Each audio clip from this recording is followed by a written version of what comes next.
Naruto Sasuke ये सिर्फ दो नाम नहीं है, ये दो तकदीरें हैं जो एक ही रास्ते पर चलकर भी हमेशा एक दूसरे के सामने खड़ी हो जाती हैं। लेकिन सवाल ये है, नारुतो और सास्के के बीच नारुतो एनिमे के अंदर टोटल 6 बार फाइट होती है और उनमें से कितनी बार नारुतो जीता और कितनी बार सास्के। चलिए आज इस राइवलरी का असली हिसाब करते हैं।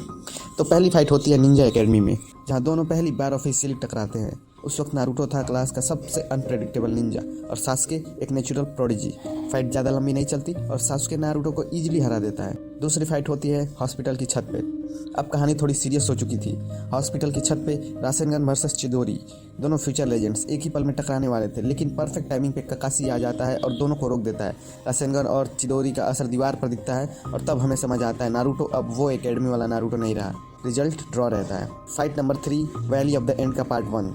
ये वो फाइट है जहाँ दोस्ती ऑफिशियली टूट जाती है।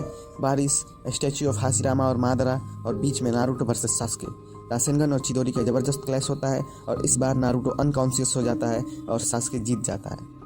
चौथी फाइट ओरोचिमारू का हाइट आउट। नारुतो अपने दोस्त को वापस लाना चाहता है, सास्के अपना रास्ता चुन चुका है।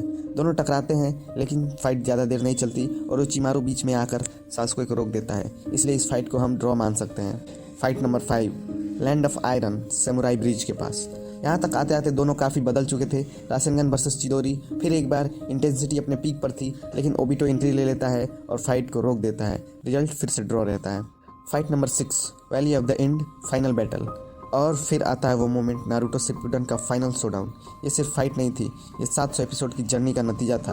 कुरुमा चक्रामोड, रिनेगन, सुसानो दोनों अपना फाइनल फॉर्म यूज करते हैं, अपना पूरा दमखम लगा देते हैं, हर पंच हर जुत्सु जैसे दुनिया का बैलेंस डिसाइड कर रहे हो, और अंत में दोनों अपना हाथ खो देते हैं, दोनों ज़मीन पर गिरते हैं और रिजल्ट फिर भी ड्रॉ रहता है। तो आप अब बताइए, आपके हिसाब से नारुतो और सास्के में कौन ज़्यादा स्ट्रांग है? कमेंट्स में ज़रूर बताइएगा।